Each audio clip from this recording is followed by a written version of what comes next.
આજની ધર્મકથા. પ્રણામ. શિવકેતુ. 8 વર્ષના એ બાળકનું જીવન, એનું ચરિત્ર એ આપણને બહુ વિસ્મય પમાડે એવું છે. કેટલીક ક્ષણ માટે આપણે એવું ભૂલી જઈએ કે આ મુનિસુરત સ્વામી ભગવાનનો જીવ છે, અને એવું વિચારીએ કે એ પણ આપણી જેમ જ જીવતો એક સામાન્ય જીવ છે, અને એની લાઈફ સાથે આપણે આપણી લાઈફને કમ્પેર કરીએ. આપણે કદાચ એની ઉંમર પણ ભૂલી જઈએ કે 8 વર્ષનો છે. આપણે એટલું વિચારીએ કે આ બાળક અતિશય દુઃખમાંથી એની વાસ્તવિક પરિસ્થિતિ જે છે પ્રેક્ટિકલ, એમાં એ કંઈક એના ગજા બહારનું દુઃખ અનુભવી રહ્યો છે. એની સાથે અન્યાય થઈ રહ્યો છે. માણસથી છે ને દુઃખ સહન થાય, અન્યાય સહન ન થાય. આ બહુ સામાન્યતયા આપણી એક બહુ જ રૂઢ થયેલી માન્યતા છે કે તમે મને મારી લો, મને ચાલશે, હું એ દુઃખ સહન કરવા તૈયાર છું, પણ હું અન્યાય સહન નહીં કરું. આપણા બધાના જીવનમાં આછે પાતળે અંશે આપણે આ વિચારધારાને ક્યાંક ને ક્યાંક આપણા હૃદયની અંદરમાં રાખી જ છે, આપણા વર્તનમાં લાવી જ છે. દેખીતી રીતે આ વાતની અંદરમાં ખોટું શું છે? એબ્સોલ્યુટલી કંઈ જ નહીં. આપણી સાથે કોઈ અન્યાય કર્યો છે તો કર્યો જ છે, અને આપણે કેમ અન્યાય સહન કરીએ? એટલે એ વાતને વાસ્તવિકતામાં તો આનો કોઈ વિકલ્પ વિરોધનો હોઈ જ ન શકે. પણ આપણે થોડુંક સ્થિત પ્રજ્ઞ અવસ્થામાં આવી અને એમ વિચાર કરીએ કે આપણી સાથે અન્યાય એક્ઝેક્ટલી કરે છે કોણ? જે વ્યક્તિ કરે છે એ વ્યક્તિને આપણા પ્રત્યે આ ભાવની અંદરમાં કેટલુંક એના વર્તન દ્વારા આપણે એવું કરી શકશું કે ભાઈ એને આપણા પ્રત્યે તકલીફ છે, એટલે મારી સાથે અન્યાય કરે છે. પણ આપણે જેવું એની સાથે વર્તન કર્યું હશે એવું તો આપણે ઘણા હારે વર્તન કર્યું હશે. કેટલા કિસ્સા એવા પણ હશે જેમાં આપણે એના હારે કંઈ જ ખોટું ન કર્યું હોય ને છતાં પણ એને આપણા પ્રત્યે વેર હોય, પક્ષપાત હોય. એવું પણ બની શકે. બહુ સાહજિક રીતે આવો વિચાર આવી જ જાય, એમાં કંઈ જ એ સમયે આપણને ખોટું નથી જ લાગતું. બહુ સહજ છે, મનુષ્ય છે અને છદ્મસ્ત છે. હજી સુધી એ એક કક્ષાએ ન પણ પહોંચ્યો હોય કે જે થાય એ બધું થવા દે. પણ એ પ્રસંગ પત્યા પછીથી, જેમાં આપણે કદાચ આપણા દ્વારા જે થઈ ગયું તે પછીથી જીવે એ વિચાર તો કરવો જોઈએ. આ જે પણ થયું એના મૂળમાં અગર જો સામો વ્યક્તિ જ હોય કે જેને અકારણ મારી પર અન્યાય કર્યો છે, તો એ વ્યક્તિને આવું મન કેમ થયું, અને એ જ વ્યક્તિને આવું કેમ મન થયું?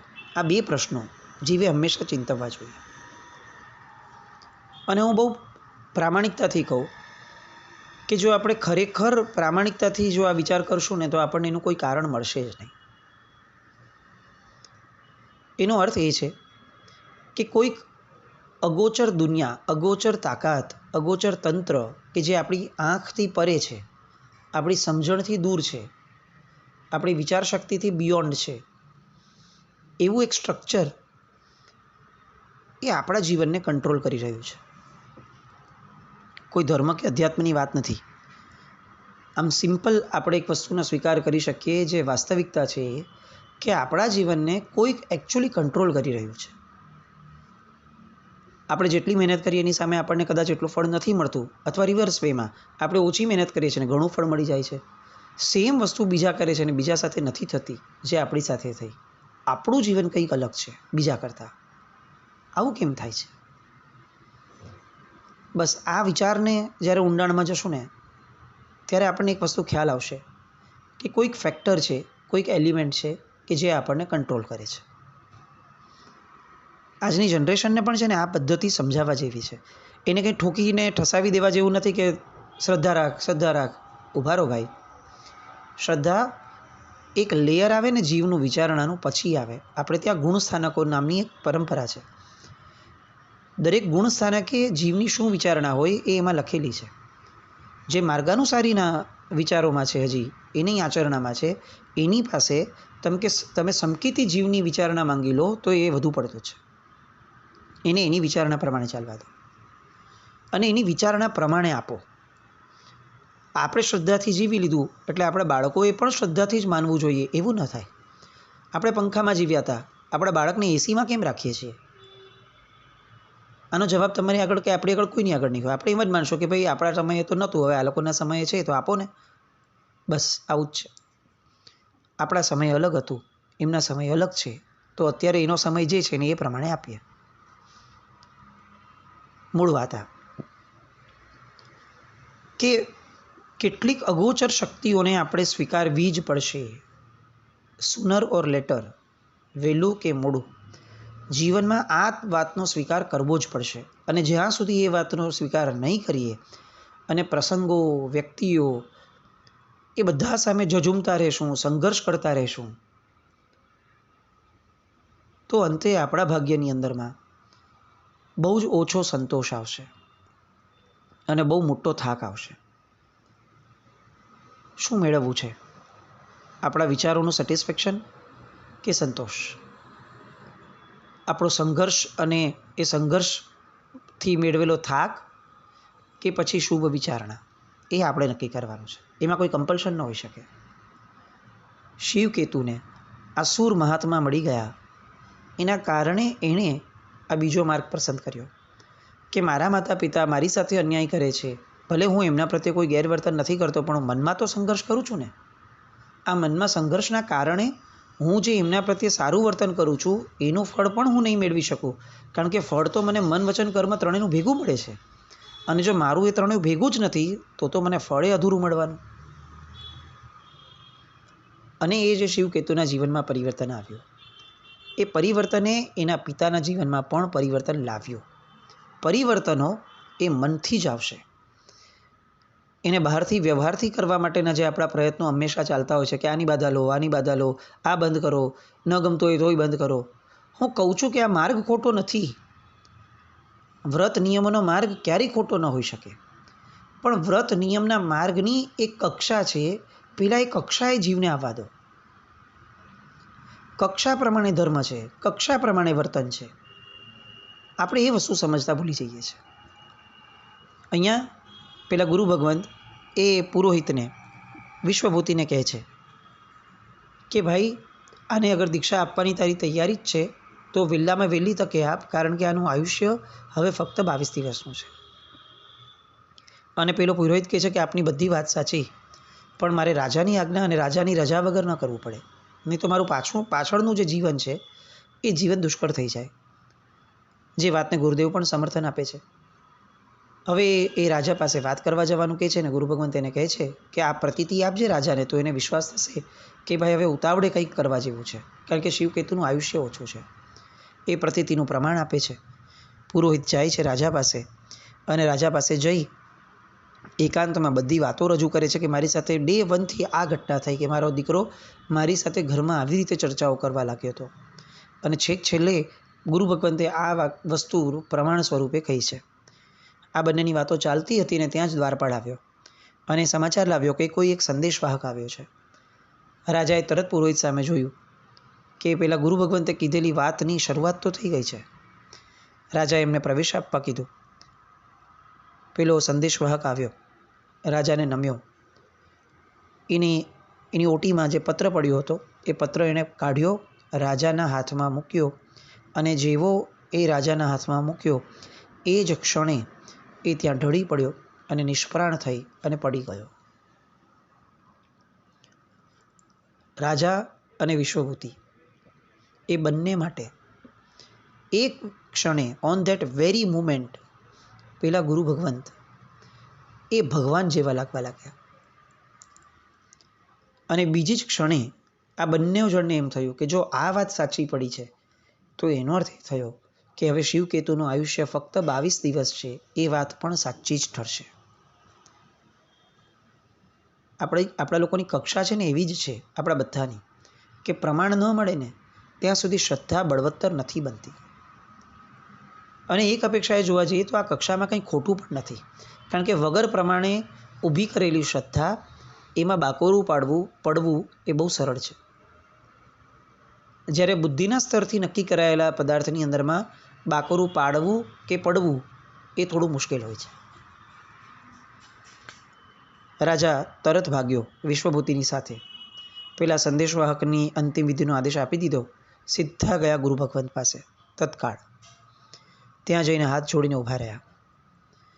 પેલા સૂર્ય ભગવંત તો બહુ ઔપચારિક સામાન્ય રીતે જ એમની સામે આચરણા અને વિચારણા અને બધી વસ્તુઓ કરે છે. પેલા રાજાની સાથે પણ કેટલીક વાત થઈ અને એ વાતો દરમિયાન પેલા ગુરુ ભગવંત હવે આ જીવ શ્રદ્ધાથી તો પરિપક્વ થઈ ગયો છે, હવે ફક્ત તત્વ આપવાનું બાકી છે. એટલે દેવ, ગુરુ, ધર્મ, શાસ્ત્ર, હિંસા, અહિંસા, પંચ મહાવ્રત, રાત્રિભોજન ત્યાગ, આ બધા મહાવ્રતો જે છે એની આખી સમજણ એ રાજાને આપે છે. રાજાનું બેકગ્રાઉન્ડ એટલું બધું સુપર તૈયાર થયેલું છે પેલા પ્રસંગ દ્વારા કે હવે એને આ ગુરુ ભગવંતના મોઢે નીકળેલી વાત એમાં ક્યાંય શંકા થવાનો સવાલ જ નથી આવતો. પુરુષ વિશ્વાસે વચન વિશ્વાસ, આ વાત પૂર્ણ ન્યાયી છે. આપણને આપણા બાળકો આપણું માને એવું જો ખરેખર આપણને લાગતું હોય ને આપણે ઈચ્છતા હોઈએ તો સૌથી પહેલાં આપણે એનો વિશ્વાસ જીતવો પડશે. અને વિશ્વાસ એ પ્રેમ આવ્યા પછી જ આવે. એટલે આપણે સૌથી પહેલાં આ નક્કી કરવું પડશે કે સૌથી વધારે મહત્ત્વનું પ્રેમ સંપાદન કરવું છે. આપણો વિચાર જે છે એ પ્રમાણે સામો કરે એ નહીં, એ સેકન્ડ થર્ડ રેન્જમાં આવશે. સૌથી પહેલાં તો એનું પ્રેમ સંપાદન કરીએ.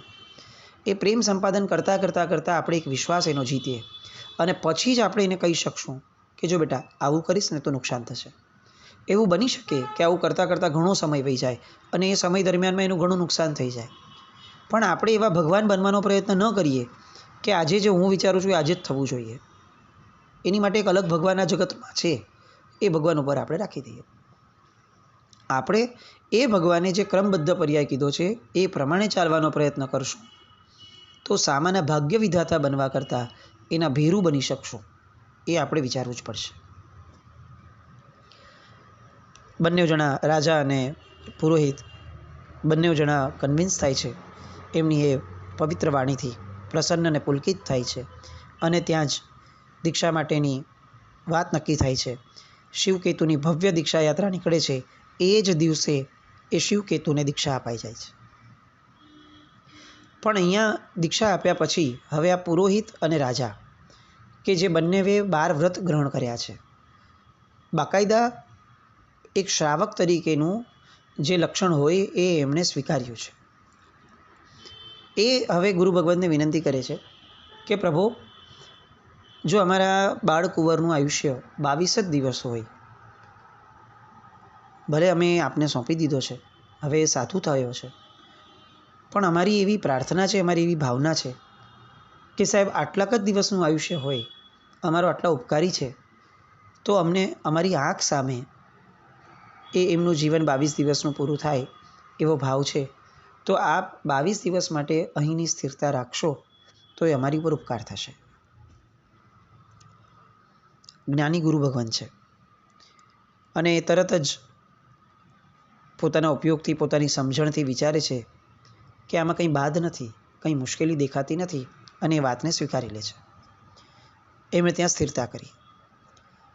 હવે જેને 8 વર્ષની ઉંમરમાં આટલું બધું સમજ્યા પછી, જાતિ સ્મરણ જ્ઞાન થયા પછી હવે જેને સંયમ મળ્યું છે અને જેને ખબર છે કે મારી પાસે હવે ફક્ત 22 દિવસની ગેમ છે, એનું જીવન હવે કેવું જાય.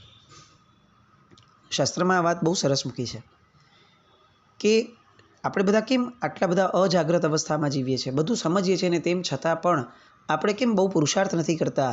આપણને કેમ એમ લાગે છે કે હા વાંધો નહીં, ખ્યાલ છે આવું કરવું જોઈએ પણ ઠીક છે આપણે કરશું. એનું મૂળ કારણ આ છે કે આપણી નજર સામે આ શિવકેતુને જે લાભ મળ્યો ને, શિવકેતુને જે ઓપોર્ચ્યુનિટી મળીને એ ઓપોર્ચ્યુનિટી નથી. કોઈક અંતિમ જ્ઞાની જેને કહી શકાય અને અકાટ્ય જ્ઞાન જેમનું છે એવા વ્યક્તિ જો આપણને આવીને કહી દે કે ભાઈ તારું 22 દિવસનું આયુષ્ય બાકી છે, તો તમે જુઓ આપણી પાછળ કૂતરું પડ્યું હોય અને આપણે કેવા ભાગીએ. આપણે મોક્ષની દિશામાં એવા ભાગશું. પણ શાસ્ત્રકારો કહે છે કે જીવ આવા જ્ઞાનીની રાહ જોતાં જોતાં અસંખ્ય અનંત ભવો પૂરા કરી નાખશે, પણ એ ત્યારે એવું નહીં વિચારે કે જ્ઞાની આવે એની પાત્રતા તો ઊભી કરું. જ્ઞાની એ કોઈ આકાશમાંથી ટપકી પડનાર કોઈ તત્વ કે વરસાદ નથી કે જે અકારણ આવી જ જશે મારા જીવનમાં. મારે યોગ્યતા ઊભી કરવી પડશે અને એની માટે મારે જીવનની અંદરમાં મને આજે જે તક મળી છે એ તકને પૂર્ણ ન્યાય આપવો પડશે. આ વાત આપણે પણ એટલે જ અંશે સ્વીકારવી પડશે. આજે અહીંયા મળેલા તીર્થંકર પરમાત્માના બિંબની ભક્તિ કરવામાં આપણે ઊણા ઉતરીએ અને એવી ઈચ્છા રાખીએ કે આપણને આવતા ભાવમાં ભાવ તીર્થંકર સ્વરૂપે શ્રીમંદર સ્વામી ભગવાન અથવા વિહરમાન ભગવાન મળશે, તો આમ શેક ચીલી જેવું લાગ્યા વિના ન રહે. કેમ આપે કર્મસત્તા આવી? એ કંઈ અક્કલ વિનાની તો છે નહીં કે આ ભાવમાં આટલી ઓપોર્ચ્યુનિટી મળી અને એને પણ એક્સેસ નથી કરતો જે માણસ, એને પણ જે અનુરૂપ જીવન જીવતો નથી, એને આટલી મોટી તક આપવા જેવી થોડી ગણાય. એ તો વેડફી જ નાખશે. આવું એ આપણી માટે કેમ ન વિચારે, એવું આપણે વિચારવું જોઈએ. અહીંયા શિવકેતુ સંયમની આરાધનામાં ખૂંપી ગયા. બીજે જ દિવસથી એક આખું જાણે પ્લાનિંગ હોય એવી રીતે સ્થવિર શ્રમણ ભગવંતો એમને સાધુ ક્રિયા શીખવાડે છે. ગુરુ ભગવંતો એમને શ્રુત જ્ઞાન શીખવાડે છે. 2-4 દિવસ ન થયા એટલામાં તો જોતામાં સમિતિ અને ગુપ્તી એ બંનેના પાલનની અંદરમાં એ એટલા બધા ઓળઘોળ થઈ ગયા કે જાણે વર્ષોનો સંયમ પર્યાય હોય એવી રીતે હવે એ આ 3-4 દિવસની અંદરમાં આ સંયમ જીવનની અંદરમાં ઓળઘોળ થઈ ગયા. 10 પ્રકારનો સાધુ ધર્મ એ એમના જીવનની ચર્યાઓમાં, એમના વિચારોમાં, એમની આચરણાઓમાં એ છલકાવા લાગ્યો. એમનામાં એક તત્પરતા હતી. એટલે દિવસ દરમિયાનમાં જ્યાં જેટલે અંશે પણ જેમની પાસેથી જે શીખવા મળતું હોય એ બધું જ શીખવા માટે એ એમનામાં એક પ્રકારની ચાનક હતી. આ બધું જ હતું કારણ કે 22 દિવસ પછીનું જે થવાનું છે એનો ભય નહીં, પણ એની જાણ એમને હતી. મારા હાથમાં 22 જ દિવસ છે. આ વાતની પ્રતીતિ એમને હતી એટલે એ 22 દિવસને સાર્થક કરી શક્યા. આપણી પાસે આવી કોઈ જ વિચારણા નથી. પાછું એવું નથી કે આપણે અમરપટ્ટો લઈને જન્મ્યા છે. આપણી નજર સામે ઘણા બધા વ્યક્તિઓ ઊભા મરી જાય છે. કંઈ હતું નહીં, હજી તો હમણાં અહીંયા હતા અને બોલો એક નખમાં રોગ નહીં અને પ્રાણ ચાલી ગયો. આવા કિસ્સાઓ આપણે જોતા સાંભળતા જીવીએ છીએ. અને તેમ છતાં ખબર નહીં કયો નશો છે કે જે આપણને ફરીથી નિર્ભય બનાવી દે છે. કાંઈ વાંધો નહીં આવે, એ તો એ લોકોનું થયું, મારી યાર આવું નથી જ થવાનું. શાસ્ત્રકાર ભગવંતો વારંવાર જેને વૈરાગ્યનું કારણ કહે છે એ આ છે કે તું જગતને જોઈ અને વૈરાગ્ય પામ. જગતના પ્રસંગો જોઈને જો તું વૈરાગ્ય નહીં પામ તો આ તારો રાગ જે છે એ તને પીખી નાખશે. તારા અસંખ્ય ભવ સુધી તને ક્યારેય આવો મનુષ્ય ભવ, આવો સમજણનો ભવ આપશે જ નહીં. અને એવા ભવ આપશે કે જ્યાં તારી નજર સામે થતું હશે અને તારી વિચારવાની ક્ષમતા જ નહીં હોય. તારું મન એટલું સૂક્ષ્મ સંવેદનશીલ હશે કે મન આવું વિચારવા માટે જરાય સક્ષમ નહીં થાય. 22 દિવસનું આયુષ્ય એ આ શિવકેતુને એની ક્ષમતાથી પણ વધારે જીવન જીવવા માટે પ્રેરે છે. આ બાજુ રાજા અને પુરોહિત રોજ વંદન માટે આવે છે, ધર્મોપદેશ કરે છે, શિવકેતુને જુએ છે, એમની સાધનાને નિરખે છે, હરખાય છે અને પાછા ઘેર જાય છે. અનુમોદનાના ભાવોમાં આગળ વધે છે. આ બાજુ શિવકેતુના મુનિના ભાવો પણ અતિશય ઉલ્લસિત થતા જાય છે. ઉત્કૃષ્ટ તપ કરવાની, ઉત્કૃષ્ટ આરાધના કરવાની એમની મનોરથ માળા એ દિવસે ને દિવસે પ્રગતિના સ્તર પર જાય છે. ગુરુજીની અનુમતિ લઈ અને છઠ કર્યા, અઠ્ઠમ કર્યા. એમની અપેક્ષાએ 8 વર્ષની ઉંમરે અપેક્ષાએ એ ઉત્કૃષ્ટ ગણાય એવી તપની, અભ્યંતર તપની પણ સાધનાઓ કરી. અઠ્ઠમ કર્યું, પારણે આંબેલ કર્યું. આવી આરાધના કરતાં 15 દિવસ થઈ ગયા. 16મા દિવસની સવાર પડી. પ્રાતક્રિયાઓ બધી પરવારાઈ ગઈ અને હવે એ 8 વર્ષના બાળ શિવકેતુ જે છે એ સૂર્ય ભગવંતના ચરણો પાસે પહોંચ્યા. અત્યાર સુધી 15 દિવસથી ફક્ત ગુરુજનોએ જે કીધું છે એ સાંભળ્યું જ છે. ક્યાંય પોતાનો વિચાર પણ વ્યક્ત નથી કર્યો. બસ બધાથી જાણે ઓળઘોળ થયા છે, ઓતપ્રોત થયા છે. એવી રીતે જે ભાવાન્વિત થઈ ગયા છે એવા એ શિવકેતુ મુનિ 16મે દિવસે વહેલી સવારે પોતાના ગુરુ ભગવંતના ચરણોમાં બેસી જાય છે અને એમને એક વિજ્ઞપ્તિ કરે છે. એ વિજ્ઞપ્તિ અને આગળના શિવકેતુ મુનિના એ ભવની 7 દિવસની આચરણા વિચરણા, એ 7 દિવસ પછીનો એમનો ભવ, આ બધી વાતો માટે આપણે ફરી મળવું પડશે અને આપણે મળશું પણ ખરા. બસ એ મળવાની આપણે થોડી રાહ જોઈએ. પણ એ દરમિયાનમાં આ મુનિસુવ્રત સ્વામી ભગવાન એમનું આ ચરિત્ર એ આપણા દિવસ અને રાત એ પવિત્ર કરે, જે આશયથી આપણે આ ચરિત્ર શરૂ કર્યું હતું કે પરમાત્માના ચરિત્રની અંદરમાં મારા દિવસ અને રાત પસાર થાવ. બસ એ પરમાત્માના ચરિત્રનું ગાન, એનો લય, એની વિચારણા એ આપણા દિવસોના દિવસો સારા રાખે, પવિત્ર રાખે, એવી શુભ મંગલ કામના સાથે જીનાજ્ઞા વિરુદ્ધ કંઈ પણ બોલાવ્યો હોય તો મિચ્છામિ દુક્કડમ. જૈનમ જયતિ શાસનમ.